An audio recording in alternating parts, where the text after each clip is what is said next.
Welcome back to Bet It, Bank It, Blow It. I am Jamie G, the host with the most, and I'm here at Magnum Mills to get our wager on for the first Sunday main slate of the 2025 NFL season. Mills, careful not to spit on anybody. We don't want you to get booted before the show even starts here, right? You know what? I guess now, if we want to, buy Jerry Jones tears in Philadelphia, will they want to buy Jalen Carter spit in Dallas? I don't know if it really works that way, but all's well that ends well, I guess. It was a fun one to watch. Definitely on pins and needles a little bit, but at the end of the day, we got the outcome that we wanted. Hopefully, you will get the outcomes you want here on Bet It, Bank It, Blow It. We are presented by Seize the Gap Fantasy Football. You can find our content wherever you get your pods and on YouTube. Find us on social media at Seize the Gap FF and on the web at seizethegapff.com. Nice and easy to remember, just like the flaps, FLAPS. Follow, like, and please subscribe. If you had fun, please hit the thumb. You should know we are not affiliated with DraftKings, but we are using odds and wagers from the DraftKings Sportsbook. Everything is accurate as of Friday, September 5th, 2025. And here on Bet It, Bank It, Blow It, all of our wagers are in our preferred currency, the Cricket coin. In cricket, we trust. Make sure you're checking out season 17 of It's Always Sunny in Philadelphia over on Hulu. We do not get paid for that. We do it just for the love of the game. JBG, we love this game. We love this Sunday main slate or two week here. Kind of overall thoughts on this one. We broke this down for our Survivor show, and our kind of take there was, there were about, the top five teams or so we felt pretty good about. There you're just kind of looking for straight up winners. You're not worrying about the spread necessarily. But after that, there were a lot of games that, we could kind of make the argument for either side for. Is that still kind of holding true when you look at the slate, the Sunday main slate here from a wagering standpoint? Or do you think there is a little bit more, to offer here if we're not just trying to pick straight winners? I think it's a tough week because the ones that you feel really good about, they're juiced and there's not good odds. And you look at last night with Philadelphia. 8.5, we talked about it. We said this feels 1.5 to 2 points too high, right?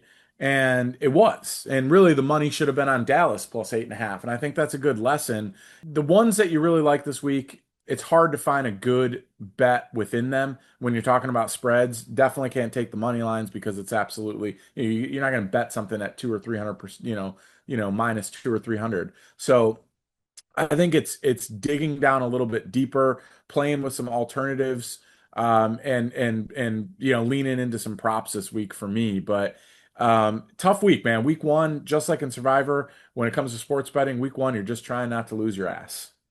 Pretty much. It's an interesting mix of divisional games, rivalry games, good teams playing each other, bad teams playing each other. I think the biggest apparent mismatch on the board is Denver, Tennessee, and there's always a little bit of wild card when you have the team with the number one quarterback overall. Although I think I did read somewhere that the last 16 quarterbacks drafted number one overall were like 114-1. And JVG, I think our favorite upset, at least in Survivor, we were talking about, maybe the Saints holding strong at home. It does look like they will be without Taylor Penning and Chase Young, but I still think they might be kind of my favorite of at least the big upsets here. We were always a little bit nervous about the Bengals week one, and then you have the Commanders there. They should probably take care of business against the Giants, but again, another divisional game. Any chance you can really see like a big matchup? Feels like we get one, week one every year. You really think we're going to get a big upset this week? I think we're going to see one. I really do. And you got another big division game with the Giants and Washington. And so I think one of those three we're going to see. It happens every year, and it almost happened last night with Philly. I mean, Dallas was in a position to win that game down the stretch, and so I just think teams have been preparing for a month. There's no film. This is the time where upsets happen, so it feels like one of these ones is going to happen. I think we're going to get it this year too. Yeah, I'm still going to stick with the Cardinals. They just always to come out and underperform a little bit while the Saints tend to start hot. I can see them kind of just railing around. Oh, nobody believes in us. You run out of steam with that over the course of a season, but week one, yeah, you can kind of sneak a win out of it here. Let's stay down in the South here. I thought this was kind of interesting. You have two games with identical 46.5 totals. Tampa Bay at Atlanta, Carolina at Jacksonville. Which one of those do you think is more likely to go over the total? I think there could be some fantasy goodness here. So, I'm looking for games to target in DK and also maybe getting over in on them. Which one of these games do you think is more likely to turn to a shootout, maybe hit, that 47 plus mark? Yeah, I think Atlanta, Tampa Bay. I mean, you look at what Atlanta's got on offense, and they're going to air it out with Michael Penix Jr. in there. Tons of playmakers. I think Tampa Bay has some issues stopping the run and in the secondary. But you look at Tampa Bay's offense, and we know Bake Show, baby. Bake Show Mayfield, he is going to throw the ball all over the place.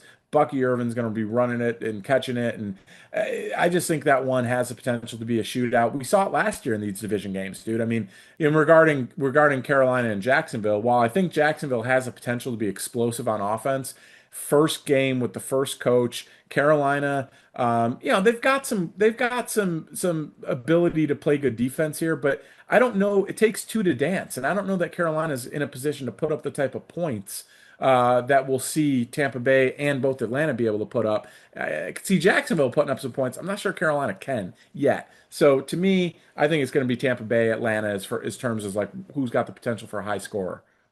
I think I'm with you there. I actually want a little bit more exposure. I think I've got a little bit of Drake London here, but I haven't really gotten, I don't know that I really have much Mike Evans in my portfolio now this week. I haven't gotten on the beach on receiving yards. That was one, I like to maybe get into a little bit.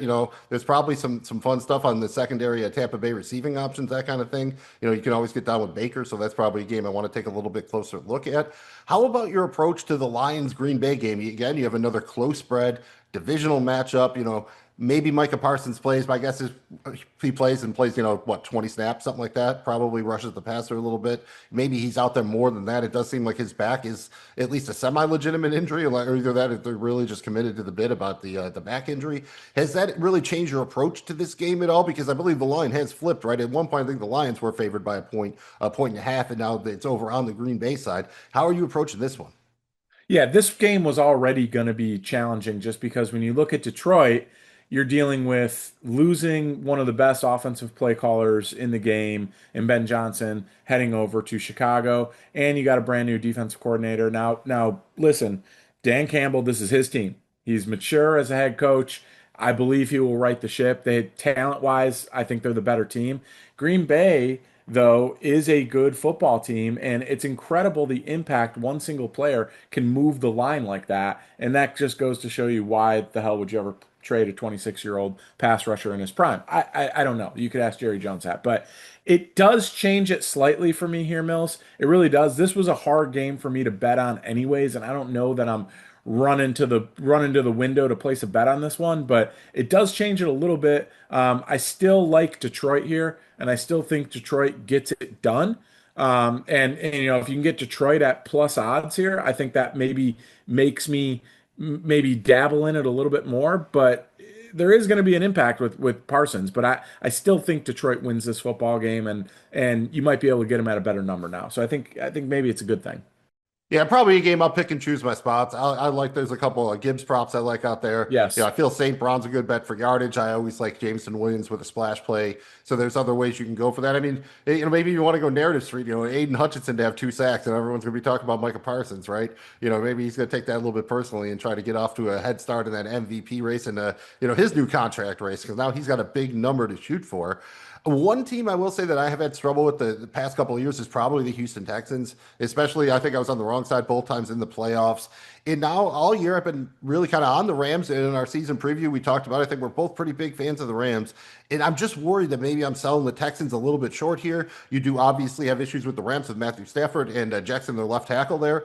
Basically, neither of them have touched the practice field more or less this offseason. I mean, they're 3-point home favorites. I think this is kind of really just a stay away game. But are you at all worried about the Rams here on the outlook? I mean, you kind of got to see them, right? You got to see him, but here's what I think how the Rams can win this game, despite what's going on with Stafford and with the left tackle. I'm not really seeing that offense click yet, and it's Houston's inability to have a good protection in the passing game against the Rams front four, which I think is one of the best, youngest, most ferocious front fours. I mean, Jared Verse might be one of my favorite players in the league. I think Frisk is incredibly underrated. That defensive front for the Rams is really good. And when you put that against an offensive line that I think is shaky at best with Houston, I think that's where they can win this game. But I think the Rams are good enough if they stay healthy to really be in the thing at the end of the year. I just wish there wouldn't have been so much uncertainty over the summer at the most the most important position in all of sports, the quarterback position, with Stafford in his back. He's a tough dude. He's played through everything. I expect him to probably come out there and be fine. But we haven't seen it yet. And the Ram and Houston, for what it's worth, their defense is very good too. The Houston's defense is very good. One of the better secondaries. They're flat. They're fast. They're really well coached. I think this game is going to be a pick and choose. I don't really want any part of it. I don't think because of those reasons. But you're right. You might be underselling Houston just a smidge here because defense very good. And look, dude, Nico Collins is healthy. We'll see what these new wide receivers are about. There is, they do have the down the field stretch now with oh God, his name escapes me. They signed him in the Well, offseason. that is a nice segue because what I was going to say is I think you made a very good point about the Houston Texans offensive line against that very, very good Rams line. But the Texans are also really banged up here. I mean, I don't know that Nick Chubb has much left. And now Yeah. Christian Kirk is going to be out this week. I believe that's the Oh, he name you were is. searching for there, That is the which name I now was means searching they are for. going to have Nico Collins and two rookie wide receivers out there with Nick Chubb as the running back.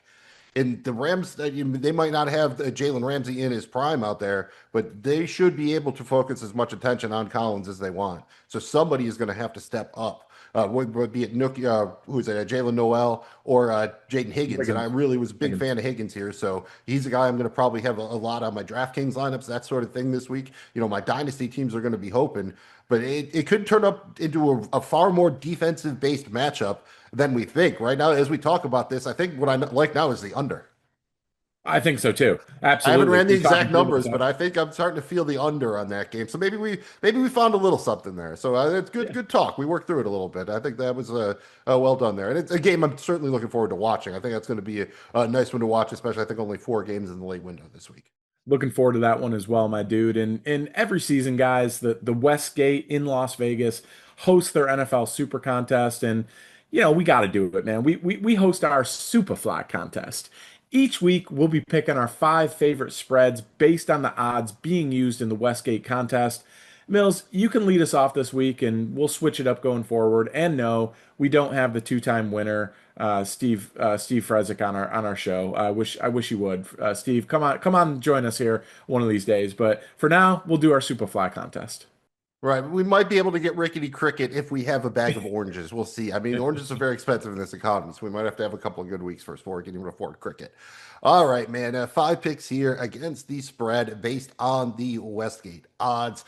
I have the Dolphins, 1 point favorites over there, traveling to Indy. I have the Raiders, 2.5 point favorites, traveling to New England to face the Patriots. Then I have the Seahawks, 2.5 home dogs against the 49ers, a divisional matchup there. Then I have the Saints, 6.5 point home dogs against the Cardinals. And then finally, I'm going to take the Commanders, 6.5. I'm going to take the Commanders, 6 point favorites at home against the New York Giants. So there's my 5. Miami, the Raiders, Seattle, New Orleans, and Washington. Jamie G, give us your 5, and then we'll break them down. Yeah, right off the bat, Mills, I'm going to take Miami -1 at Indy. I'm going to take Jacksonville -3.5 against Carolina. I am going to take San Francisco minus 2.5 at Seattle. And I'm going to take Denver -8.5 at Tennessee. And I'm taking the Jets +2.5 at Pittsburgh. All right, let's start out where we are different here. We only have one game where we're on opposite sides, and that is that NFC West showdown in Seattle between the 49ers and the Seahawks. I'll let you go first here. Was this a tough call for you? Was it one of the easier ones to make, and why you lean on the 49ers? Yeah, it was tough, but again, the games I love, I think they're juiced, and I don't want to lay that many points. But I like San Francisco at this number at 2.5, and here's why. I think you're going to see an inspired San Francisco defense with Robert Saleh back. You can't underestimate the impact he has coaching this team. He's a very good defensive coach. I understand it went bad with the Jets. I get it. He is a very good defensive coach. He's home. He's where he belongs. They're going to play an inspired brand of football. I think they're going to be a lot better than what we've seen the last season or so. Offensively, I think there's enough here. I understand the Christian McCaffrey stuff and all that, but I think there's enough here for them to be able to apply some pressure to Seattle. I'm not a huge Seattle. I'm not as high on Seattle as everyone else. I don't know where the weapons are outside of JSN. on the outside of this team. And yes, they have a running game between the two, between Kenneth Walker the third and Zach Charbonnet, but I don't trust Sam Darnold if everything's not absolutely perfect and he has a phenomenal play caller. He's not going to have the Kevin O'Connell magic. He's not going to have the two great wide receivers on the outside. He's not going to have that in Seattle. And if he gets hit, we've seen what happens. So I'm just not as high on Seattle as everyone else. I think San Francisco is going to compete to win this division. Ultimately, I think it'll be the Rams that wins it. But I like San Francisco here against Seattle early in the season. Minus 2.5 here. I think they win. So that was my logic there. And I think those are all very fair points. I don't know that I would be here at 1.5. You get to the 2.5, you at least start to get in the range where you can get to lose and cover. And I think San Francisco is probably a better team to target early in the year. They are an older team. Some of these guys, McCaffrey especially, are injury prone. You hate to say it, but they are. So they really need to take advantage of the time and have a good record when hopefully they get Brandon Ayuk back. I just don't know. Again, you're putting an awful lot here on Juwan Jennings coming in and being motivated to play, on Ricky Parasol taking a step forward. McCaffrey all of a sudden is on the injury report with the calf injury.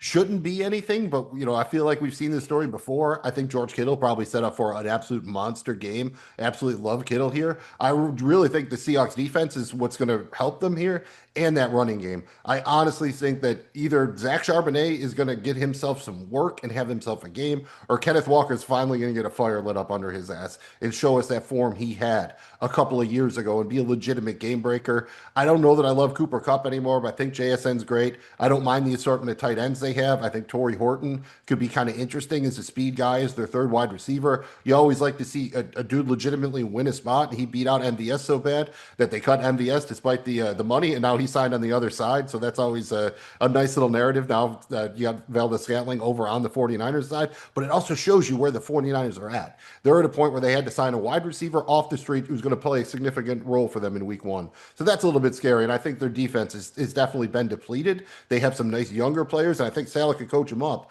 But much like my Eagles, it might take a little while for the unit to kind of coalesce. So I think this could wind up being a little bit of a defensive battle. Given that, I'm going to take the home team. I think that is one of the bigger home field advantages in the league in the 2.5 points. A coin flipping game. I just, again, I'm probably not doing it at 1.5, but at the 2.5, I think I could buy it. How about that Miami game, man? We were both kind of in agreement on this one. And depending on where you look, they are 1-point dogs some places. Again, I think another team you want to get on early in the year. You worry a little bit about the Achane injury, but I think he's going to be available to play. Tua is as healthy as he gets. And I just don't trust the Colts, man. I don't trust Daniel Jones here. They have like a bunch of weapons, but no one who's really asserted themselves. I think they only win if it's a massive Jonathan Taylor day. So this is a game I wouldn't say it was easy for me to pick, but I didn't have a lot of hesitation. How'd you wind up on the Dolphins? Yeah, same thing. I mean, you look at what Indy has. There's weapons, but they need a quarterback to elevate them. And I think if you put a really good quarterback with Josh Downs, he becomes a household name. But I just they don't have that, right? And so it could be a JT Money day. But again, man, I think Miami's front four is better than what people think, and it's going to surprise some people. I know that their secondary is probably the worst in the league, and that might be, being nice. But I think there's going to be some pass rush there that's going to cause some issues. And I think again, Indy, I just don't think they can score enough points to keep up with Miami here. So take Miami while Tua is healthy, and while they've got two healthy wide receivers, and I think we're in the money here. So yeah, that's what led me to Miami. They were, for what it's worth, they were plus 1.5 earlier in the week. Yeah, it depends on where you look. I think they're still at a +1 a couple of spots, and that's definitely going to be in DraftKings tournaments this week. I am most definitely going to pair Tua with Tyreek Hill, with Jalen Waddle, and then run it back with Jonathan Taylor on the other side. You're going to see a couple of those of my lineups in tournaments. That won a couple of Big Boy, the Millie Maker, a couple of years ago, and it's not that expensive this week, so just something to keep an eye on there. You also took the Jaguars -3.5. That was maybe the last pick out. If anything, I like them a little bit more with kind of everything that's happened with Carolina over the past week or so. It doesn't sound a lot, but you kind of dig deeper. Their motivation to trade Thielen away. They got the fourth round pick. They even paid a little bit extra dough to make it happen. But Coker goes on IR. They're depending now on Xavier Legette, Jatavian Sanders, two sophomores, and Ted McMillan to do something. And that's it, man. Like, they just do not have a lot other than young big guys that can run fast. And then you hear the coach talking about worrying about burning Chuba Hubbard out early in the season.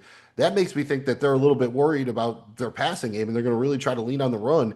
And I don't know that their defense is going to put them in a position to do that. Jacksonville's got enough going on there with their weapons. I think they can put up some points. That might force Carolina into a negative game script. So I like that one. Last pick out for me. Anything you'd like to add on the Jaguars?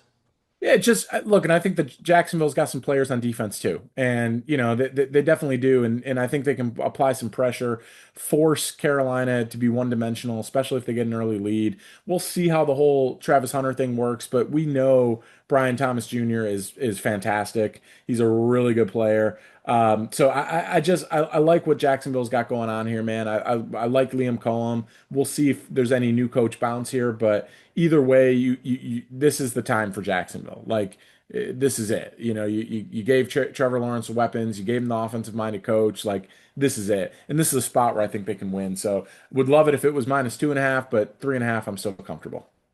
So, can I sell you on the Raiders at +2.5, knowing now that Christian Gonzalez is out and it looks like Campbell, the rookie left tackle, also might miss the game? I was already pretty confident about the Raiders because at least they have two elite weapons on offense. And Bowers, and you're assuming Janty a little bit here. You get the revenge narrative going for Jacoby Myers. I like some of the pieces on the Raiders defense.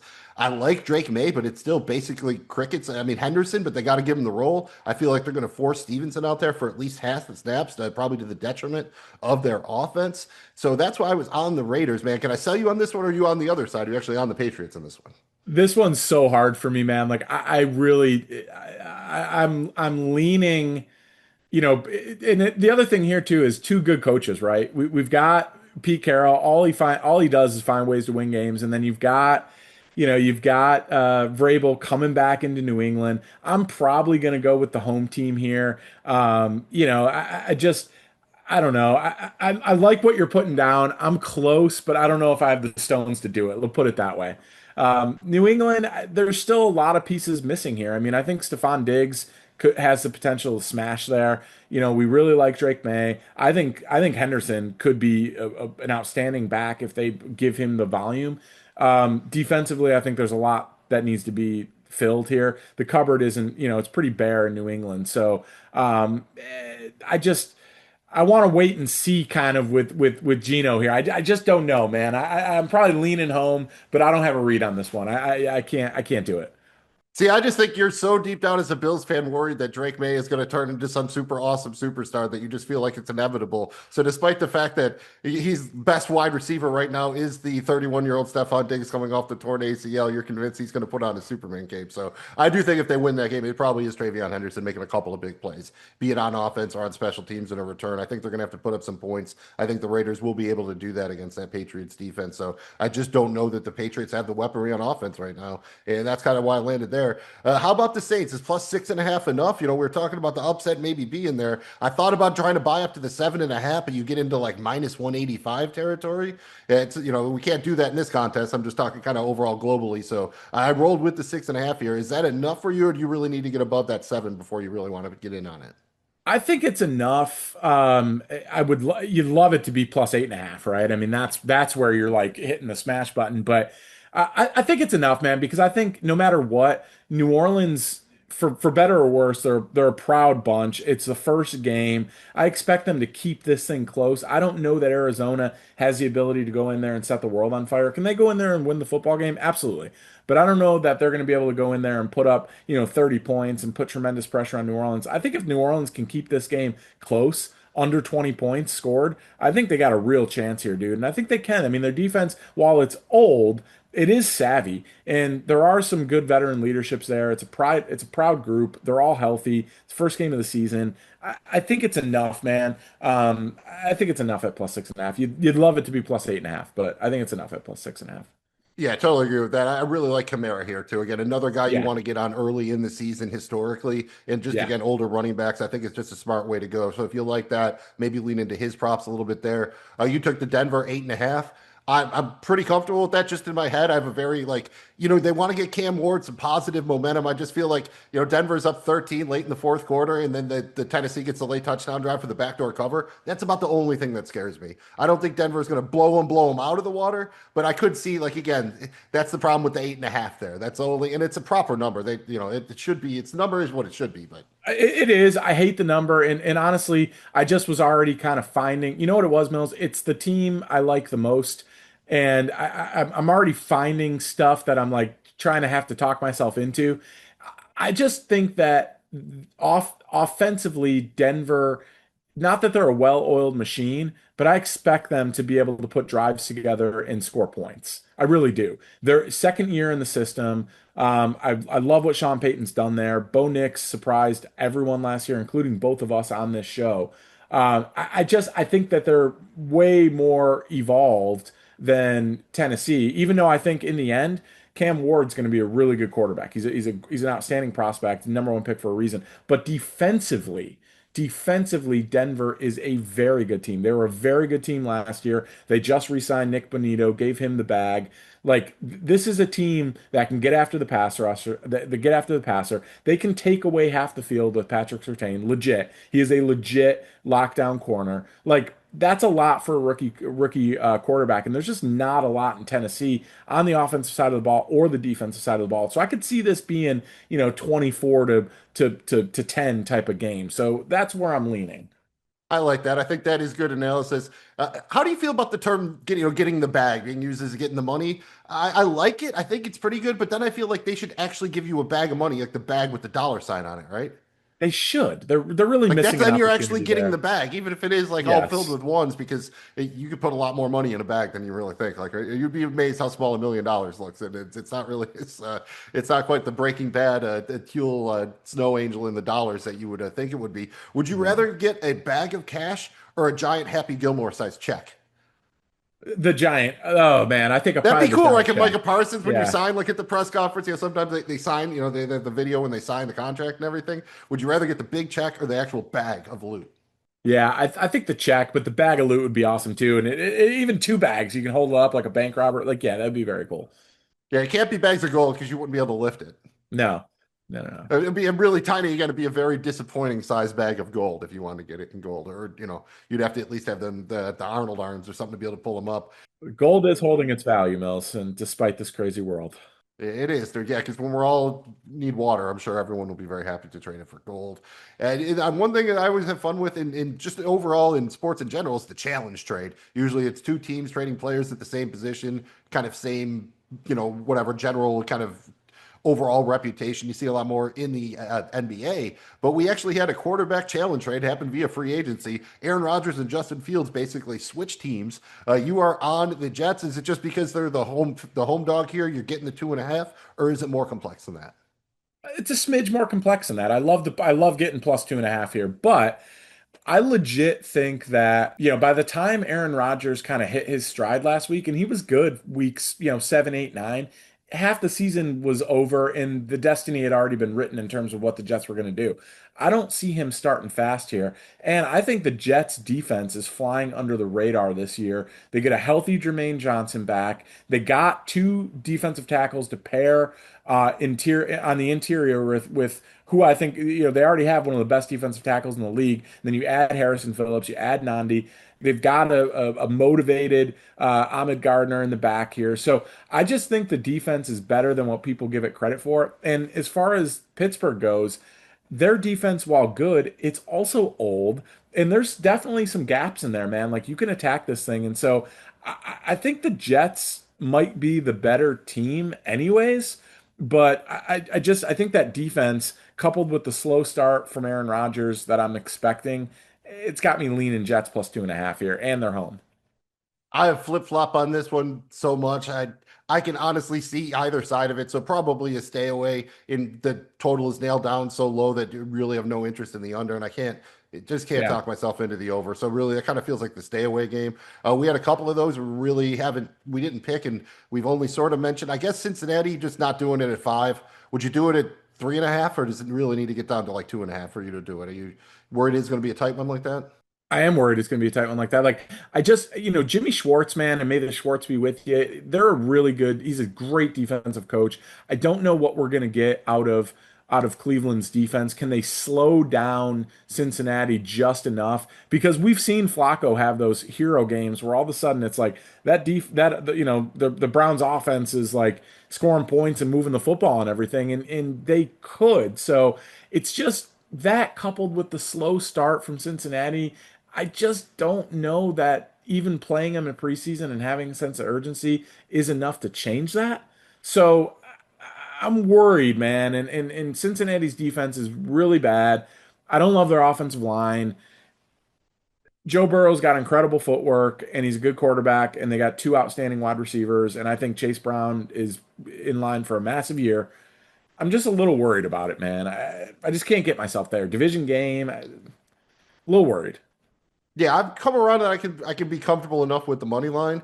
But yeah, Yeah. it's the five is just I don't want to go there again in a divisional game like that, especially it's probably got to be Joe Flacco's best game of the year. He's as healthy as he's going to be, and there's no Yeah. new film on him. So this is probably the high water mark.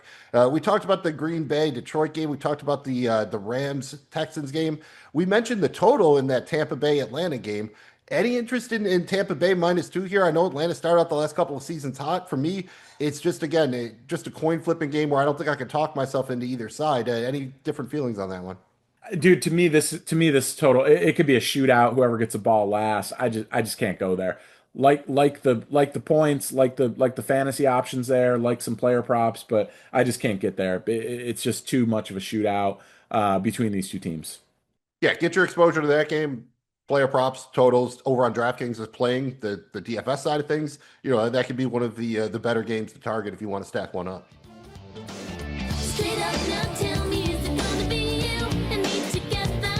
Or are you? We love sports betting, contests, and celebrities from the 1980s. And we hope you do too, because it's time for Paula's Picks.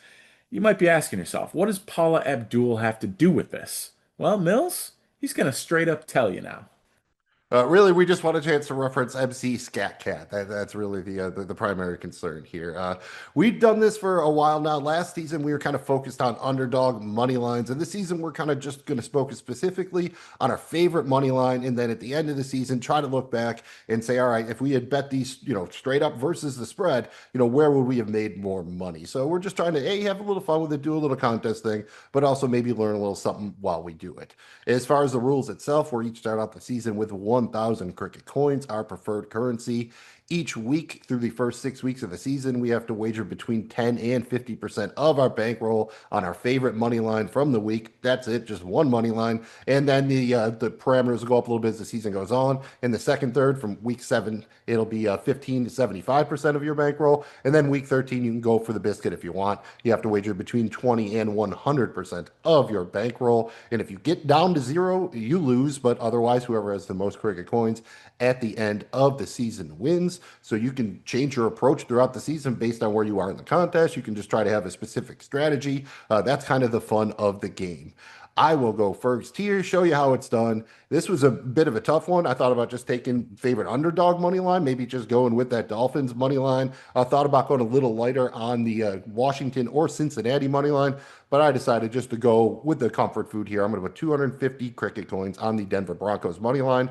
-395, so that isn't a lot of fun. You're only turning your 250 coins into about 313. But I'm going to take this a little bit slow and steady here. Like I said, I thought about maybe just doing like 100 coins with some better odds, but I'm just going to go ahead, say Shorty's going to be a thug. It's going to ride with the Broncos here. Jamie G, how about yourself? Favorite money line wager of the week, and how many coins you got on it? I'm gonna go a little bit risky here, Mills, and I'm gonna try to get some better odds. I'm doing it's weird. Mills is doing the Jamie G thing, and Jamie G is doing the Mills thing. We'll see if like that works out in the end here. But at least for week one, we're having a little fun. And if you haven't, go ahead and hit the thumb. Back to your regular scheduled programming, Mills. I'm eyeing San Francisco here, and I'm gonna put 250 cricket coins on the San Francisco money line, winning that game. It's -122, 250 cricket coins to take back a whopping 454. So I'm making 204 and 91 cents here profit. Feeling good about it, man. Taking a little bit of a swing here to start the season off and have some conviction around San Francisco for all the reasons we talked about earlier. Yeah, you're definitely going to get the better sweat. If I'm sweating that Broncos game, we're probably both in trouble. Yeah, in not just on this, in That's Survivor what I and mean. in Yeah, everything that is the else. game I do not want to. I just sweated the Eagles game last night in Survivor. Let's not do that again, please. Please, God, no. Here on Bet It, Bank It, Blow It, we love betting on football, but we also love the letter B. Buffalo, beer, baseball, Boggs. Welcome to the first edition of Betting Like Boggs. Since we can't outdrink Wade Boggs on a cross-country flight, we might as well bet like him, right? Yeah, I mean, it's 74 beers on a cross-country flight is not as Legendary. easy as it sounds. So, in honor of Boggs here, these are just basically going to be player props. So you can throw a touchdown wager in there if you would like. And we're pretty much going to be just playing baseball. Like if you turn over the dartboard, there's a whole other game on there. There's baseball. At the end of the day, it's basically going to be three wagers and a parlay. And we're going to be risking a total of 185 cricket coins. Basically, there's just levels: single, double, triple, home run. Not that complicated. The single, you just got to throw 100 coins on any prop with odds of minus 105 or shorter. The double is 50 coins on any prop that's between plus 100 and plus 300. The triple, you're going shorter but bigger, 25 coins on a prop with odds longer than plus 301. And then the home run is 10 coins on a three-leg parlay with your single, double, and triple wagers for a total of 185 coins. We're going to have some fun with these. I'll go first because it's baseball. Maybe I'm doing the Charlie Kelly thing, who actually did beat Boggs, if I remember correctly. For my single, I'm putting 100 cricket coins on Jahmyr Gibbs to have 90 plus rushing plus receiving yards at Green Bay. That's minus 141 for the combo meal there. 100 coins to bring back about 171. It's kind of a big drop there from the 100 plus yards. That was plus 106, but just trying to hit the single here. So I think I went with just trying to, again, be a little bit more cautious here. Week one, it's a long season. I was actually kind of looking for a Debo Samuel combo yards. I didn't see that posted anywhere. So I am a bit interested in that one if you do see that. And for the double, I have a little exposure on that Tampa Bay Atlanta game. I have 50 coins on Drake London to have 100 plus receiving yards. That's plus 172. So 50 coins to bring back 136. Got to swing a little bit longer with the triple because we're only putting 25 coins on it. I'm putting mine on Tua Tagovailoa, 3+ passing touchdowns at the Colts in the little baby upset there, plus 379. So 25 coins to bring back about 120. And then the home run parlaying those three together. Your odds are plus 21-26. So not too shabby. You got the Jahmyr Gibbs, 90 plus combo yards. Drake London, 100 plus receiving yards, 2 or 3 plus passing touchdowns. That means your 10 coins would bring back about 223 coins. So I think that'd be a good day of baseball and, at least enough money to buy Wade Boggs of beer. Absolutely. Even with today's inflation, Mills, I love your single so much. I'm also doing it. I'm putting 100 cricket coins on Jahmyr Gibbs, 90 plus rush receiving yards. I absolutely love this one. Minus 141, 100 cricket coins there to win 170, 92 cricket cents. Yeah, something like that. 100 cricket coins win 170 and change there. Really loving that one. My double, I am going to switch it up from you a little bit. I'm putting 50 cricket coins on Justin Fields to have 50 plus rush yards. He hit this quite a few times last year, and when he's played, had legitimate playing time in the NFL, it's plus 123. I really like this one, man. I think he scrambles. I think he busts off a couple here and gets over this 50 plus rush yards. It's plus 123. 50 cricket coins there to win back 111. For my triple, dude, I'm getting cold with it, man, because I'm putting 25 cricket coins on Joey Burrow to have 330 plus pass yards. Look, the offense has got to come from somewhere. I think it's going to come on his right shoulder. I understand it could be a close game. I understand the division. I understand all that. And I'm worried about the Bengals, but I'm not worried about Joe Burrow throwing the football. 330 plus passing yards. It's plus 368. 25 cricket coins there to win back 117. And then for the home run, we're going to parlay all three of those together.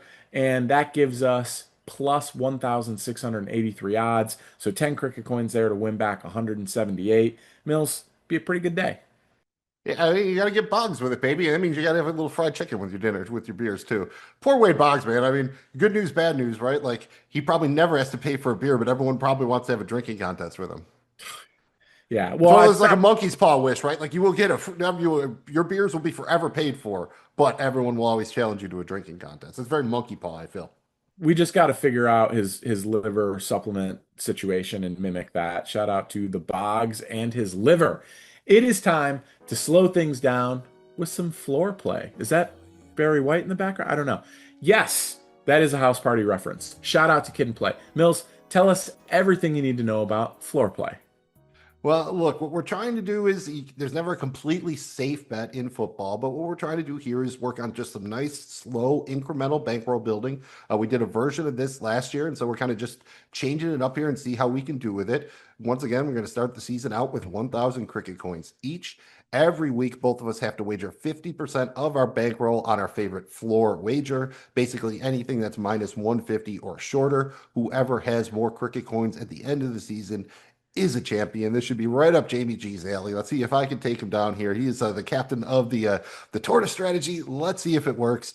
Unfortunately, this week my guess is there's probably not going to be any blood because I am putting my 50%, my 500 cricket coins on the Denver Broncos money line. That is minus 395. 500 coins to bring back about 627. And spoiler alert, Jamie G is doing the same thing.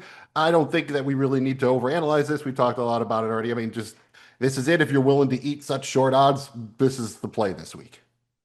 Yeah, it's the one we feel the most confident about. And again, it's the NFL and it's week one, so we're just trying to take what we can get. There'll be all season to take longer odds. Now, we've been taking it nice and slow here with the floor play, but it is time to speed things up by going long for the first time this season. Mills, go ahead and explain how we're going to light our money on literal fire.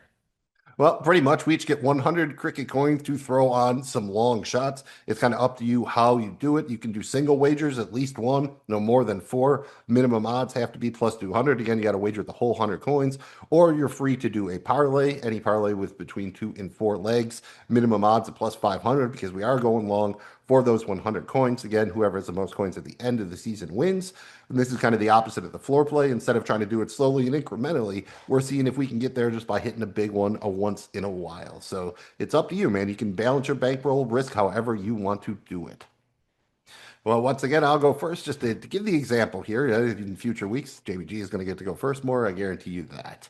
I have 100 coins and I'm going to put them on a 4 leg SGPX parlay. This is basically over on DraftKings. You can parlay multiple single game parlays together. Just make sure you have the SGPX enabled. Once you do it once, it should stay enabled and allow you to basically do whatever you want, more or less. Because, parlaying parlays isn't the sign of degeneracy at all. Overall odds in this bad boy are plus 630. I'm going to take Cincinnati minus 5.5 at the Browns. That's minus 110. I would have done the money line, but we got to get up to that plus 500. So I'm just going to go ahead, eat the spread. I'm going to put the Joe Burrow 2+ passing touchdowns in there with that. That is minus 241. Consider that a little bit for my floor wager. So I thought it may work it back in here. And then I have the Commanders going to eat those 6 points there, minus 108 at home against the Giants, and then throw in for the final leg Jaden Daniels 270 plus passing plus rushing yards, the combo meal at minus 130. So again, those 4 legs are plus 630, so 100 coins to bring back 730. Not crazy long here. I would have loved that you jump so much if you throw in Burrow 3+ passing touchdowns instead of 2, but I'm trying to build a nice little base here. It's like getting a tan. I want to build the base so I can start staying out in the sun a little bit longer and maybe just getting so close to the sun my wings melt. We'll see. Kind of a poorly worded Icarus reference, but you know what I'm going for. Jamie G, going long here. What do you got for us? You got some singles, or you also throwing a parlay out? I am also throwing a parlay, Mills, and I'm feeling, I mean, call me crazy here, but I'm feeling pretty good. All right. I'm putting 100 cricket coins on a 4 leg prop parlay here, and I'm getting pretty decent odds here, buddy. I'm at plus 4,493. So leg one, we're going to take Jaden Daniels as an anytime touchdown score. It's plus 170. He's not exactly in the Hurts or Josh Allen territory or Lamar territory, but he's very close. I think he runs into the end zone here. They get down in the red zone. They use his legs. plus 170 there. Leg two, I'm going to take Jamar Chase, 100 plus receiving yards. It's plus 142. Again, I talked about Joe Burrow throwing for 300 plus. I think 100 of it's coming from Jamar Chase. Leg number three, Elvin Kamara smash. I've got Elvin Kamara 100 plus rush and receiving combined yards. Absolutely love that one. Offense has got to come from somewhere. Why not him? Plus 115. And then leg four, Bake Show. I got Baker Mayfield, 280 plus passing yards. Absolutely think that's going to be a shootout down there in the NFC South. Baker Mayfield, 280 plus passing yards. It's plus 227. So combine them all together, we've got odds of plus 4,493. 100 cricket coins on that bad boy to win back 4,593. Let's go. Yeah, you hit that, and then you can have all sorts of fun. That's the beauty of it, you know. You're basically golden then for a decent portion of the season. So you don't have to hit a lot of those if you're willing to go long. So that's kind of what we're going for there. I like it, dude. I like it. I like going long, man. I like it too, man. And we are approaching the end of the show, unfortunately. So it's time for the grand finale. And no, we don't have DMX, Nas, Ja Rule, or Method Man, but we do have our favorite wagers of the slate, which we call our big boy bets. And we should be asking the most important question: what's Ja Rule's favorite bet for this week? Unfortunately, we somehow don't know that. We'll do our best. We'll have our people reach out to his people, and he might actually get back to us. We'll see. It's entirely possible. He might cost the same bag of oranges as Rickety Cricket. Not 100% sure. What do you got for us, man? I've been going first the whole show, man. You can put your big boy pants on first. Absolutely. Maybe all we would need to do is like a Belly watch party where we watch Belly and listen to the soundtrack. Do we have to watch the sequels? I feel like there's Belly sequels I've never There seen. might be sad. I'm pretty sure there are. I feel like Cuban Link starred in the second one or something like that. Oh God. Okay. Yeah. All right. Let's get back on task No, here. no, Let's no get Hype back. Williams in the sequels. Mills, I am gonna do it. I'm doing it, man. I'm doing it. I'm taking a swing here. I'm putting 250 cricket coins on Miami's money line at Indy. I've got conviction on Miami winning this game against the Indianapolis Colts. It's minus 118, 250 cricket coins to win 461. And this is more about betting on a healthy Tua and betting against a Daniel Jones, really. And that's really what this is. So I got Miami money line here, 250 to win back 461. I like when you break it down into those very simplistic terms. It makes it nice and easy for everyone to understand. I'm going to be slightly funky for this kind of thing. It could just pick a side or a money line or whatever, but I'm actually going to go with a two-leg single game player prop parlay here. I'm putting my 250 cricket coins on Zach Charbonnet. He needs to have 25 plus rushing yards. That's minus 178. In 6 plus rush attempts. That's minus 250. So your 250 coins brings you back a little bit over 435 coins at that minus 135 odds. Honestly, I would probably go to the 40 plus rushing yards and the 8 plus rushing attempts. That's plus 218. But again, week one, trying to be nice and just kind of slowly build up the bankroll here. I think the worst case scenario for Charbonnet this week is it's a 50-50 split with Kenneth Walker. This coaching staff did not draft Kenneth Walker. They are very unimpressed with his availability, and he's a free agent after the year. I really think this is like the low end of my expectations for Charbonnet this week. He's a dude, again, going to have a lot of exposure to in DraftKings, but 25 plus yards. Even last year, he averaged like 33 a game, 6 plus rushing attempts. That is not asking for much, hence having to parlay the two together to get, is somewhere into the reasonable territory of the minus 135. So it might seem a little funky that I'm taking a two-leg parlay here as the big boy bet, but I feel extremely confident about this one. I really like this one. I think I'm going to tail that, Mills. Good find there, dude. I very much so agree with you and love that. Nice find. That's why we do this, to find some good wagers for everyone, including ourselves, because we all want to win. Winning's fun. Mills, anything else before we get out of here? Actually, that's a good thing you bring that up because we did agree on a couple things. So just for the hell of it, we'll close out here with a little tripod time. We'll throw a three-leg parlay of the three things we agreed on the most here. Put 100 coins on this. Leg one, you have that Dolphins money line, minus 108. Leg two, that Denver money line at minus 395. It feels like blasphemy throwing in the parlay at that, but we both loved it. And then finally, that Jahmyr Gibbs 90 plus rushing plus receiving yards at minus 141. That parlay gives you plus 309. So we could turn our 100 collaborative coins into 409, which is mighty clean. That is Mr. Clean. Big fan of that. And we're big fans of you. Now's a good time just to remind everyone, don't go crazy. It's week one. Bankroll management is more important now than ever before. Be smart. have some fun, enjoy the games. It's a huge menu. Don't overdo it. Pick your spots and have a great, great, great weekend of football. We really appreciate you guys checking out another episode of Bet It, Bank It, Blow It, presented by Seize the Gap Fantasy Football. We're here because of you and because we love doing this. So if you haven't done so yet, go ahead, throw the thumb, like, subscribe to this thing so it shows up in your feed. We're going to be doing the main slates and the primetime games. You don't want to miss that. He doesn't want to miss it. We don't blame you. Don't miss it. Mills will let you know where you can find all of our stuff. Everything he just said. Thanks again for checking out the show. Bet It Bank and Blow It is presented by Seize the Gap Fantasy Football, and we're wherever you get your pods and on the YouTube, on the social media at Seize the Gap FF, on the web at seizethegapff.com. Simple and easy to remember, just like the flaps. FLAPS. Very crucial to our success. Follow, like, and please subscribe. If you had Mr. Fun, please hit Mr. Thumb, and I don't mean him, just press him nice and gently. Thanks again. I am Magnum Mills. He's Jamie G. And we can help you bet it. We can help you bank it, but blowing it is up to you.